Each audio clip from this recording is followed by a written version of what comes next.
রান্নার প্যানের উপর 3 টেবিল চামচ সরিষার তেল দিয়ে লবণ হলুদ দিয়ে দিয়েছি। বেশ কিছুক্ষণ নেড়েচেড়ে এখন কাসকি মাছগুলোকে দিয়ে দিয়েছি। মাছগুলোকে খুবই ভালো করে ভেজে নিতে হবে, অনবরত নাড়াচাড়া করে একদম মুচমুচে করে ভেজে নিতে হবে।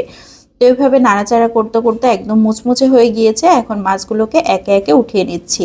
আবারও 2 টেবিল চামচের মতো সরিষার তেল দিয়ে একটা আলু কুচি, রসুন, পেঁয়াজ, কাঁচামরিচ, শুকনা মরিচ, লবণ ও হলুদ দিয়ে দিয়েছি। বেশ কিছুক্ষণ নেড়েচেড়ে সব কিছু খুব ভালো করে ভেজে নিতে হবে। এখন ঢাকনা দিয়ে ঢেকে রাখলাম কয়েক মিনিট। সুন্দর ভাজি ভাজি হয়ে গিয়েছে। এ পর্যায়ে সব কিছু উঠিয়ে নিচ্ছি। এখন একটা সাইডে রেখে ঠান্ডা করে নিতে হবে। এদিকে একটা শিলপাটা নিয়ে নিয়েছি। শিলপাটার উপরে কাসকি মাছগুলোকে নিয়ে নিয়েছি, খুব সুন্দর করে বেটে নিয়েছি। এখন আলু, পেঁয়াজ, রসুন, কাঁচামরিচ, শুকনো মরিচ সব একসাথে বেটে নিচ্ছি।